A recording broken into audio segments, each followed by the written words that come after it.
مومن کے لیے ہر وہ دن عید کا دن ہے جس دن وہ کوئی گناہ نہ کرے۔ بہت سی باتوں کا جواب صرف خاموشی سے دینا بہتر ہوتا ہے۔ تین انسان تین چیزوں سے محروم رہیں گے: غصے والا سے، فیصلے سے، جھوٹا عزت سے اور جلدبار کامیابی سے۔ اگر کوئی تم کو صرف اپنی ضرورت کے وقت یاد کرتا ہے تو پریشان مت ہونا، بلکہ فخر کرنا کہ اس کو اندھیروں میں روشنی کی ضرورت ہے اور وہ تم ہو۔ 100 دوستوں سے بہتر وہ ایک دشمن ہے جو دل میں نفرت تو رکھتا ہے لیکن منافقت نہیں کرتا۔ 2 آدمیوں کے درمیان صلح کرا دینا 1 سال کے نماز روزے سے افضل ہے۔ ہر سنی ہوئی بات کو بیان نہ کرو ورنہ تمہاری بے وقوفی کے لیے یہی کافی ہوگی۔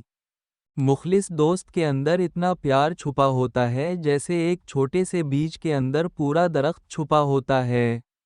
نرم بنو لیکن کمزوری کی حد تک نہیں، اور طاقتور بنو مگر نفرت سختی کے ساتھ نہیں۔ غیبت کرنا کمزور انسان کی آخری کوشش ہوتی ہے۔ توبہ کرنے میں دیر نہ لگاؤ کیونکہ موت اچانک آتی ہے۔ اللہ تعالیٰ کی نافرمانی سے بچو تاکہ کامیاب ہو سکو۔ سب سے بے وقوف انسان وہ ہے جو گندی باتوں اور گالی گلوچ سے خوش ہوتا ہے۔